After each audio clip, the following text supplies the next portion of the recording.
I'm going to Hawaii for the first time, and of course I need to make a dress, so we picked up this gorgeous fabric knowing I wanted to create this look, which is a Moana inspired fashion look. It's part of my Fiction to Fashion series where I take a popular character and create a high fashion look for them that would hopefully be worthy of the red carpet. That's the whole idea behind it, Fiction to Fashion. This time is Moana's turn because I picked up this fabric and I knew I wanted to go to Hawaii someday. It's been on a bucket list. I'm finally making it happen. It was my reward for an incredibly long, hard season of work last year. I found these fabrics when I was shopping in LA. I fell in love with them and was like, I need to make something with it. And then I was like, Moana. This fabric is just the color of a beautiful ocean. I mean, also, I don't exactly know what kind of fabric this is. Well, it's 100% silk, but it's not just silk chiffon.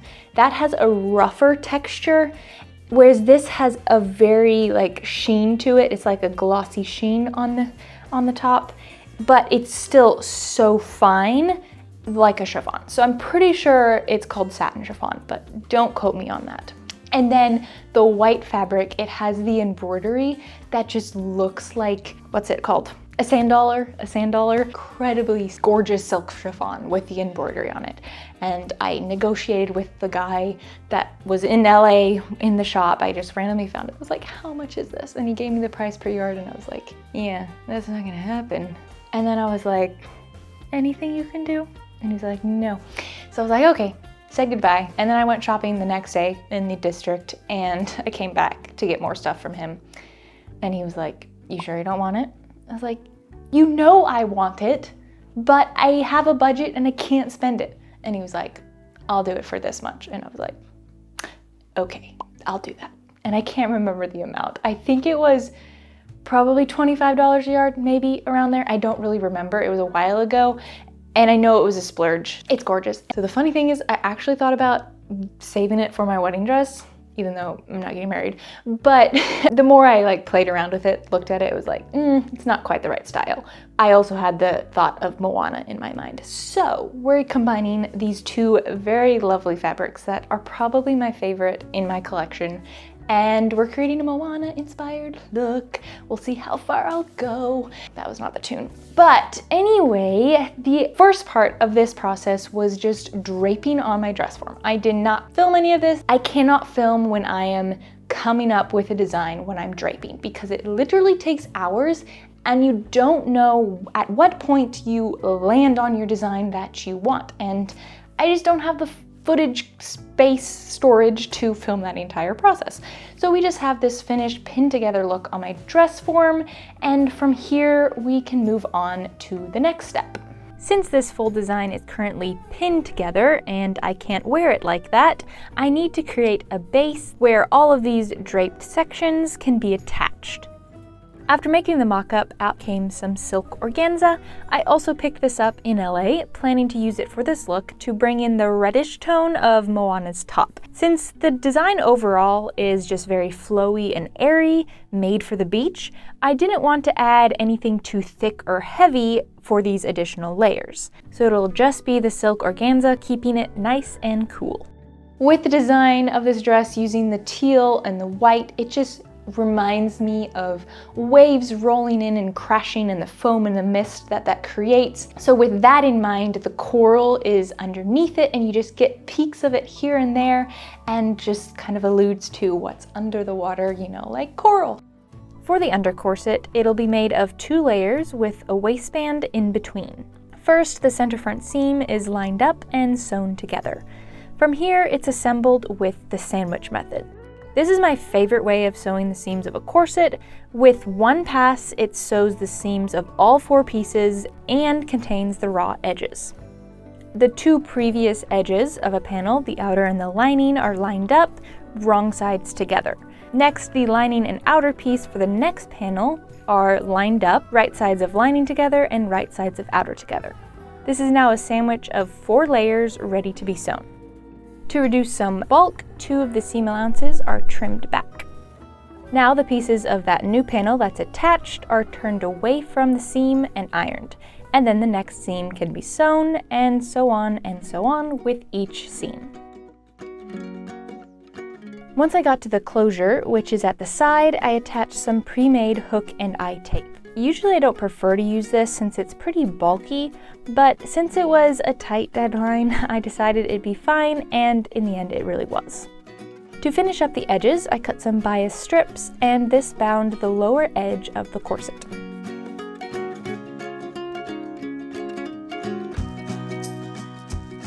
Onto the boning. I'm using synthetic whalebone, my absolute favorite type of boning, easy to use and not too structured like steel is. The easy to use part comes in when you just have to sand the edges to get them round and smooth.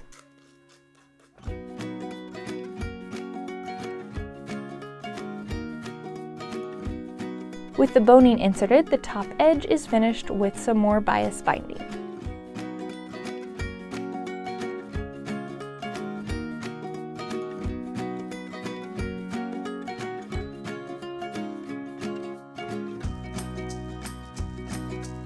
Now for the skirt, it's a fairly basic panel skirt with the seam allowances pinked.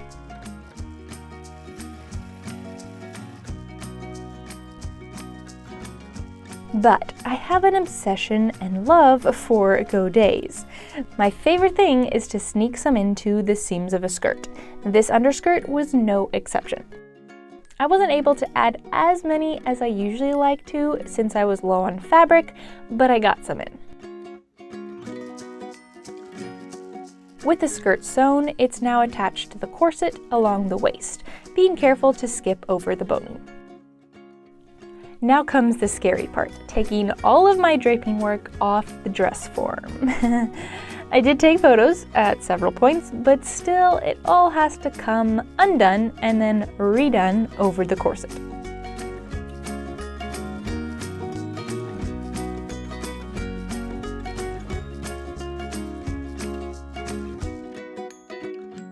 At the top of the left shoulder, there's going to be a knot between the front and the back, so I made sure to leave extra fabric up there for that. From here, it's lots and lots of plain with gorgeous silk fabric. That sounds like so much work. Totally joking. Draping is my absolute favorite, especially with a flowy, lovely silk fabric. It's just the best fabric to work with when draping.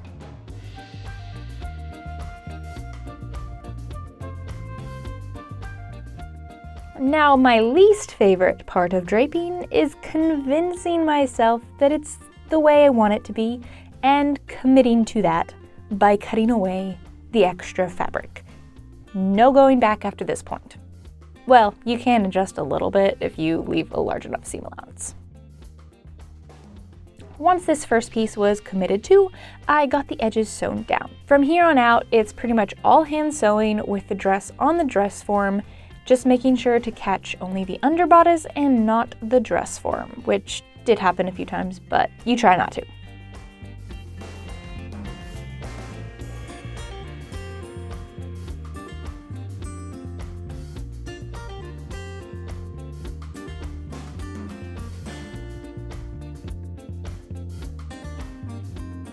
So at first I was going to leave the salvage edge as the edge, but ended up really not liking this bit. It was just the holy type of salvage edge and I didn't like it.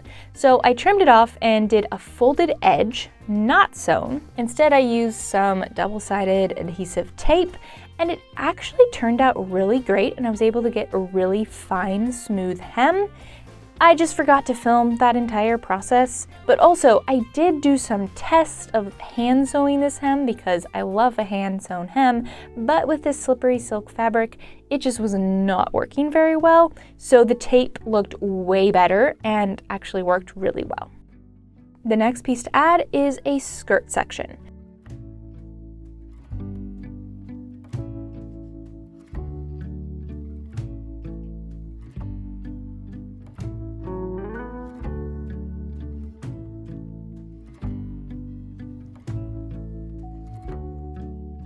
At the top, the edge is turned under and I did a fell stitch to secure it in place.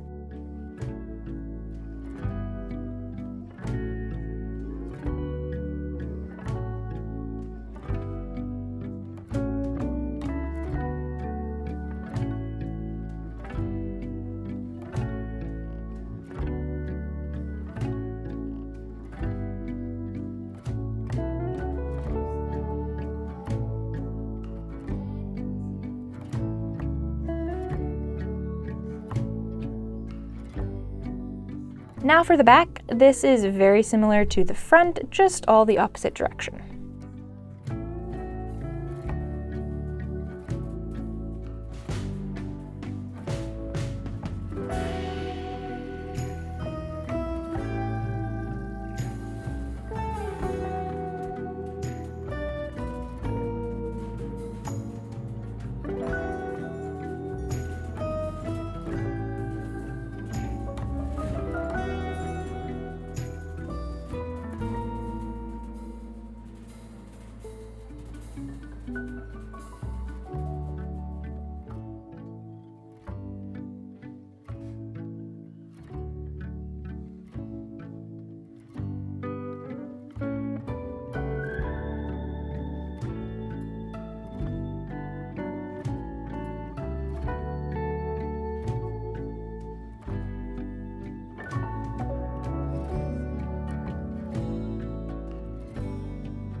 After sewing the skirt section in place, the seam allowances are all trimmed, and then the dress form traveled to the sewing machine to sew up the side seam of the skirt.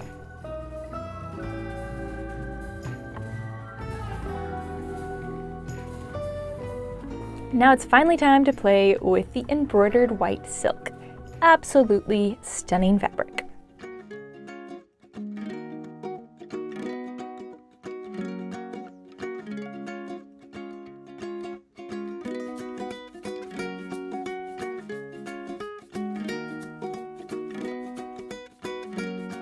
Cutting this one has extra as you're cutting it because it's very expensive, but it was gorgeous. But you just have to do that when you're sewing.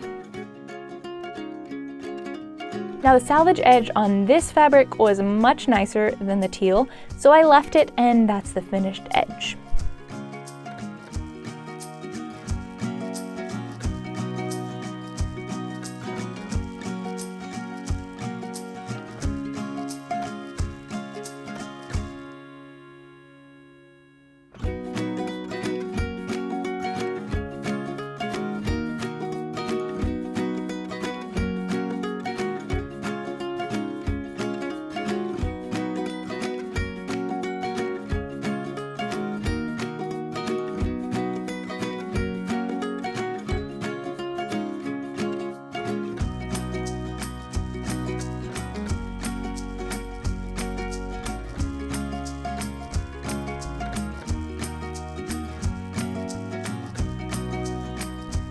When working with fine fabrics, sometimes the needle catches a thread, but fortunately it's usually fixable with some pulling and stretching the fabric to work that thread back in, as was the case here.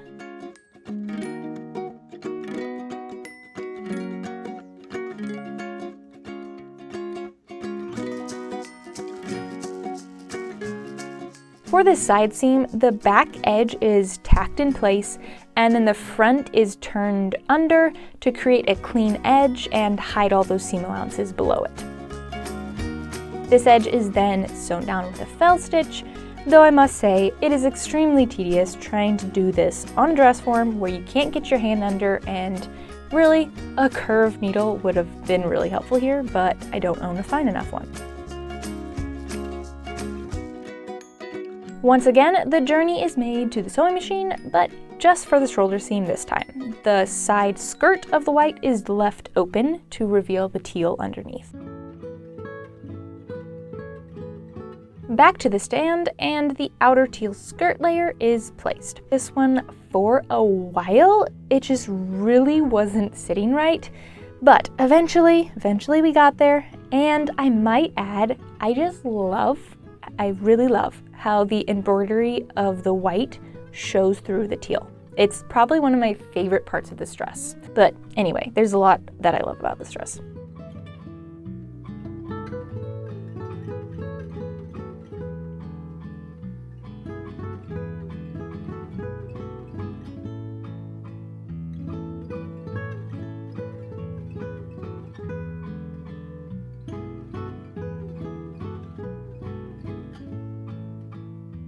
After these pieces were finished, it's time to clean up the closure area.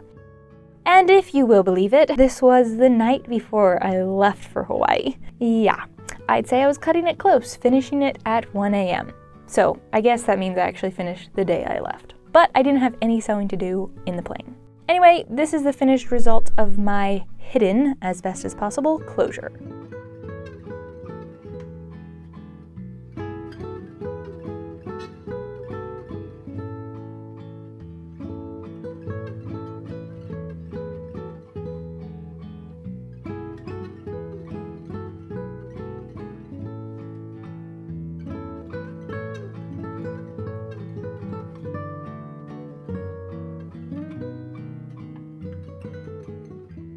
Something else I forgot to film is adding this sleeve. So I didn't like the idea of just leaving this one strapless, and I had more fabric I could use because of the time crunch, and I thought it looked pretty.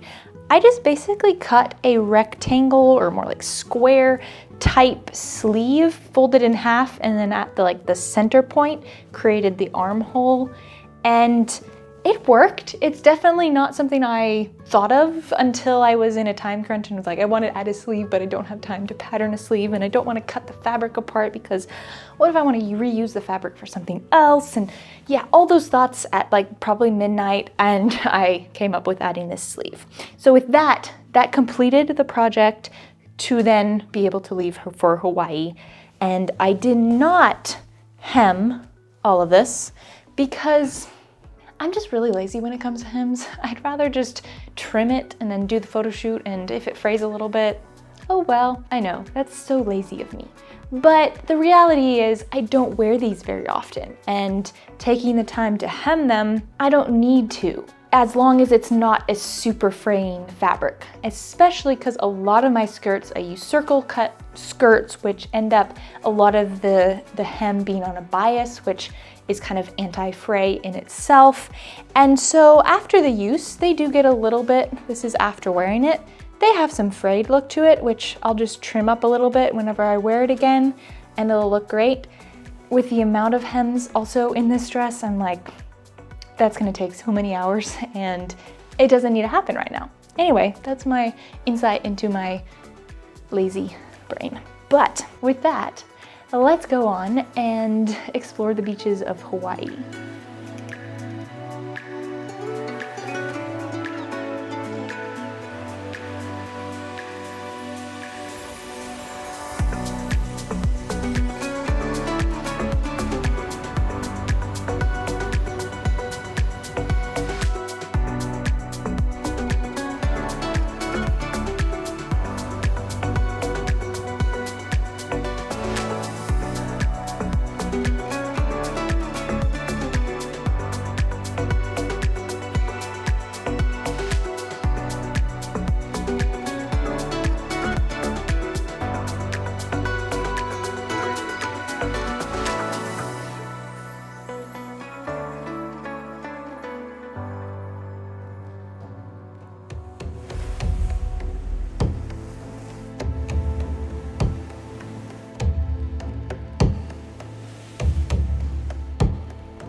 There it is, my Moana inspired fashion look. I hope you enjoyed, and I hope you enjoyed the gorgeous beach that we filmed on. That's called Secret Beach in Kauai, and so gorgeous. I loved Kauai. Oahu was also amazing, but just so you know, if you go to Hawaii, expect to like leave a little bit of your heart behind, because it is gorgeous, it's amazing, so many good memories, and just the scenery, the beaches, the huge waves, the surfing, incredible. And also, guys, so you see that scar?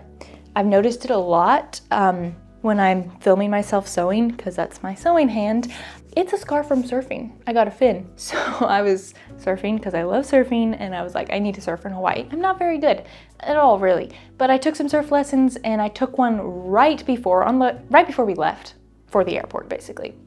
And it was my last wave. I was like, we're catching this one, and then we're going in, and we need to head to the airport, like right away. Caught it, it was great, and then someone crashed, lost it, whatever, fell next to me, and his board whacked me in the hand. The fin of the board got my thumb, and so I fell, and then I was like, what's hurting? And looked down, and it was kind of nasty. But yeah, just hopped onto the plane and then traveled home with a bandaged up thumb, and that was my last memory of Hawaii.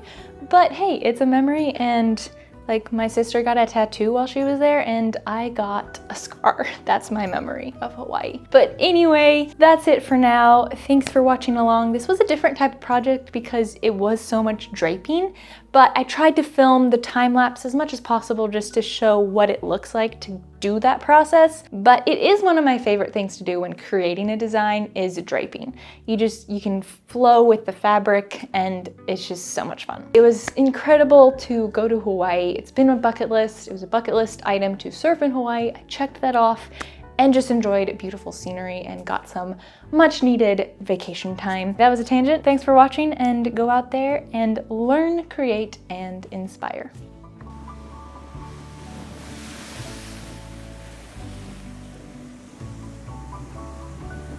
That was a good one.